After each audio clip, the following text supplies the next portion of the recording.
بسم اللہ الرحمن الرحیم۔ السلام علیکم ورحمۃ اللہ وبرکاتہ۔ اس کے بعد فرعون نے حکم کیا کہ تمام لوگ اپنے اپنے بتوں کو سجدہ کیا کریں۔ بس ایک قوم قبطی جو کثیر تعداد میں تھی اس نے بت پرستی شروع کر دی، اور یہ سلسلہ تقریباً 20 برس تک جاری رہا۔ پھر اس کے بعد فرعون ملعون نے اعلان کرایا، اور اس اعلان میں یہ الفاظ لوگوں کے کانوں تک پہنچائے جس کو قرآن مجید نے نقل فرمایا۔ ترجمہ: بس لوگوں کو جمع کیا، پھر ان لوگوں سے کہا کہ میں ہوں رب تمہارا سب سے بڑا اور بلند، اور اس حالت پر 40 برس گزر گئے۔ اس کے بعد تمام بتوں کو توڑ ڈالا۔ پھر اسی قوم قبطی نے فرعون کو پوجنا شروع کر دیا۔ اس قوم پر فرعون ملعون بہت نوازش کرتا، اور دوسری قوم جو بنی اسرائیل تھی اس کو خدا نہیں مانتی تھی، ان کو طرح طرح کی تکلیفیں دیتا، کیونکہ بنی اسرائیل قوم تو دین یوسف پر قائم تھی، اور بعوض جزیہ کے فرعون اور ان کی ہر وقت تحقیر کرتا، اور جن کاموں کو وہ ناچیز سمجھتا تھا، مثل محنت اور بوجھ اٹھانا، لکڑی چیرنا اور چنا دلنا اور گھاس کاٹنا، جھاڑو کشی کرنا اور گوبر پھینکنا، اعلی حاصل قیاس ان سب کاموں پر مقرر کیا تھا، اور کچھ لوگوں کو بنی اسرائیل قوم میں سے مختلف شہروں اور دیہات میں اپنے تابعین کی خدمت میں بھیج دیتا، اور ان کی عورتوں سے اپنی عورتوں کی خدمت لیتا۔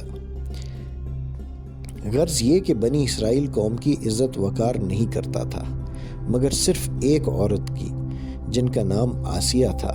وہ بنی اسرائیل قوم سے تھیں اور بڑی ہی حسین و جمیل تھیں، لیکن وہ اپنے آباء و اجداد کے دین پر ہی قائم تھیں، اور ان کے خصائل بھی شورۂ آفاق تھے۔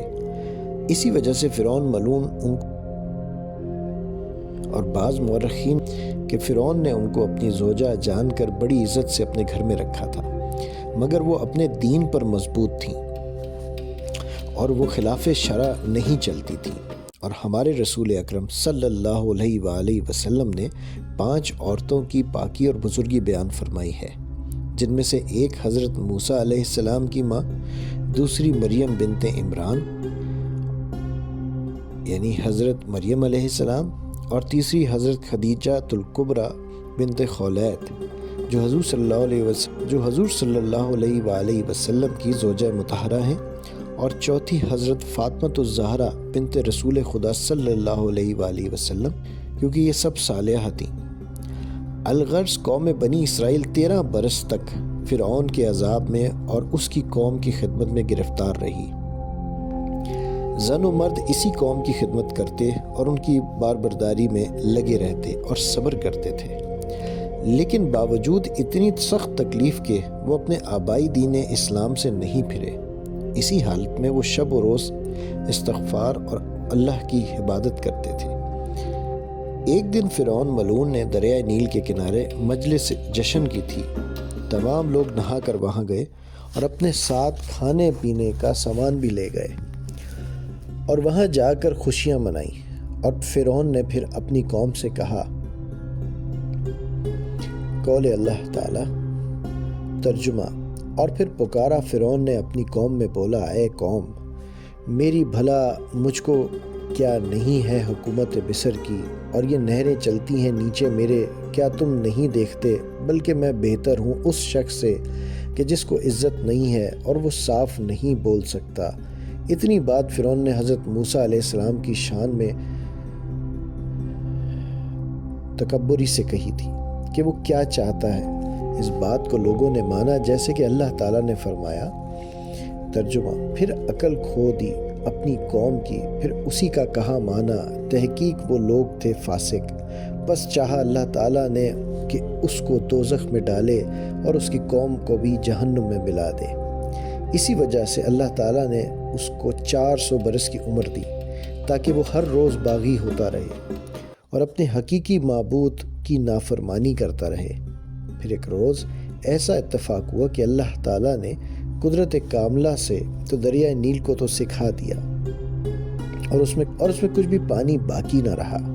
یہ دیکھ کر فرعون ملعون کی قوم نے اکٹھے ہو کر کہا، کہ اگر تو ہمارا خدا ہے تو دریائے نیل کا پانی جاری کر دے، تب جانیں گے کہ تو ہمارا رب ہے۔ بس فرعون نے یہ بات سنی اور سنتے ہی 7 لاکھ سوار اپنے ہمراہ لے کر میدان سعید الاعلیٰ کی طرف نکل گیا اور ایک ایک منزل پر 1 لاکھ سواروں کو چھوڑتا گیا۔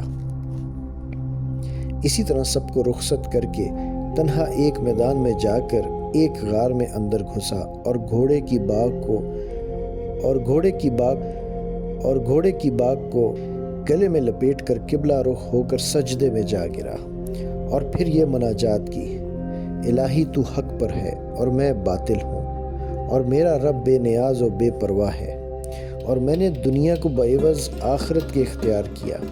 اے میرے رب، جو کچھ مجھ کو دینا ہے وہ تو مجھے دنیا کی زندگی میں ہی دے دے، اور میں آخر میں نہیں چاہتا ہوں، اور یہ مجھ کو خوب معلوم ہے کہ آخرت میں میرے لیے سوائے دوزخ کے اور کچھ نہ ہوگا۔ جب فرعون نے اللہ کی درگاہ میں یہ دعا و مناجات کی تو اسی وقت ایک شخص غیب سے آیا اور اس غار کے منہ پر کھڑا ہو گیا اور فرعون سے کہنے لگا کہ میں ایک شخص کی شکایت تمہارے پاس لایا۔ یہ سن کر فرعون بولا کہ یہاں کیوں آیا؟ یہ جگہ تو انصاف کی نہیں ہے، کل دربار میں آنا، وہاں میں اس کا انصاف کر دوں گا، اور اس وقت تو یہاں سے چلا جا۔ پھر وہ بولا کہ اگر تم ہمارا انصاف یہیں کر دو اور بغیر انصاف کرائے ہوئے ہم یہاں نہیں جائیں گے۔ چنانچہ یہ مکالمہ ہو ہی رہا تھا کہ ادھر دریائے نیل کا پانی جاری ہو گیا، نیل پھر سے بھر گیا۔ یہ دیکھ کر فرعون نے بہت خوشی محسوس کی اور اسی خوشی کے عالم میں اس شخص سے کہنے لگا کہ اے نوجوان، تم کیا چاہتے ہو؟ اس کے پوچھنے پر اس نوجوان نے فرعون سے کہا کہ جو بندہ خداوند عالم کی نافرمانی کرے اور اس کے حکم کو بھی تسلیم نہ کرے اور وہ خداوند قدوس اس پر اپنی مہربانی کرے، تو تم مجھ کو یہ بتاؤ کہ اس بندے کی کیا سزا ہے؟ فرعون نے جواب دیا کہ اس بندے کی سزا تو یہ ہے کہ اس کو دریائے نیل میں ڈبو کر مارنا چاہیے۔ اس نوجوان نے یہ جواب سن کر کہا، بہت اچھا، آپ اس کو مجھے لکھ کر دیں تاکہ یادداشت رہے، اور کل بندہ آپ کے دربار میں حاضر ہوگا، آپ کے حضور میں اظہار کرے گا۔ فرعون بولا کہ بھائی، یہاں تو قلم دوات و کاغذ نہیں ہے، میں کس طرح لکھوں؟ اس نوجوان نے کہا کہ میں لکھ دیتا ہوں، تم لکھو۔ پھر فرعون نے اس غار کے اندر بیٹھ کر خوشی سے لکھا کہ جو بندہ اپنے خداوند کی نافرمانی کرے گا اور اس کے حکم نہ مانے اور خداوند اس کو سب طرح سے آرام دے، کھانے کو دے، تو اس بندے کی سزا یہ ہے کہ اس کو دریائے نیل میں ڈبو کر مارا جائے۔ اس طرح یہ دستاویز لکھ کر اس نوجوان کے حوالے کی، اور اس نے یہ نہ جانا کہ وہ نوجوان کون تھا، اور وہ نوجوان یہ دستاویز لکھوا کر نظروں سے غائب ہو گیا۔ وہ در حقیقت حضرت جبرائیل علیہ السلام تھے۔ اور پھر اس کے بعد ایک آواز آئی کہ اے فرعون، دریائے نیل کو میں نے تیرے حکم کے تابع کیا، تو جب حکم کرے گا کہ پانی تو کھڑا رہے تو وہ پانی تیرے حکم سے کھڑا رہے گا، اگر تو کہے گا کہ اے پانی تو جاری ہو جا تو وہ پانی جاری ہو جائے گا، الغرض یہ تیرے فرمان کے باہر نہ ہوگا۔ تب فرعون یہ سن کر اور خوش ہوا کہ اس میدان سعید الاعلیٰ سے اپنے گھر پر چلا، اور دریائے نیل کو جس طرف کہتا وہ اسی طرف ہو جاتا۔ اگر وہ یہ کہتا کہ اے پانی تو اونچا ہو کر چل تو پہاڑ سے زیادہ اونچا ہو کر چلتا، اگر وہ کہتا کہ اے پانی تو نیچے ہو کر چل تو وہ پانی نیچے ہو کر چلتا۔ چند روز کے واسطے اللہ تعالیٰ نے فرعون ملعون کو ایسی کرامات دی تھیں، باوجود اس کے کہ وہ ملعون دعوی خدائی کا کرتا ہے کہ کہتا تھا کہ اے لوگوں، میں مصر کا مالک ہوں اور دریائے نیل بھی میرے تابع ہے۔ دیکھو تو پانی دریائے نیل کا بالکل خشک ہو گیا تھا اور میں نے ہی جاری کیا۔ تمہارے پینے کے لیے اہل مصر نے جب یہ کرامت دیکھی فرعون سے تو تعریف کرتے ہوئے سجدے میں گرے اور اس کی ربوبیت کا اقرار کیا، بولے بے شک تو ہمارا پروردگار ہے، لعنت اللہ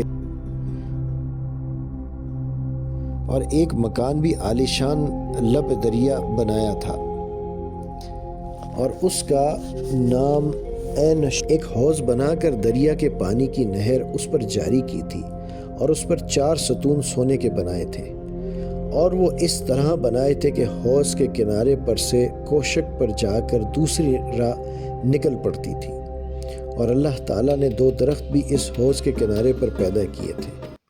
ایک درخت سے تو روغن زرد نکلتا تھا اور دوسرے درخت سے روغن سرخ۔ وہ روغن جس بیمار کو دیا جاتا خدا کے فضل و کرم سے شفا پاتا۔ اسی وجہ سے فرعون ملعون فخر کر کے لوگوں کو جتاتا اور خدائی کا دعویٰ کرتا تھا، اور اپنی ربوبیت کی دلیل ان دونوں درختوں سے دیتا کہ دیکھو میری ربوبیت کی یہ دلیل ہے۔ چنانچہ مخلوق نے جب ان درختوں اور اس میں فرعون کی کرامات ظاہر پائیں جو وہ کہتا، اسی وجہ سے خلق اور بھی فرعون کی ربوبیت کی قائل ہو کر گمراہ ہوتی چلی گئی، اور تمام ملک میں گمراہی پھیل گئی۔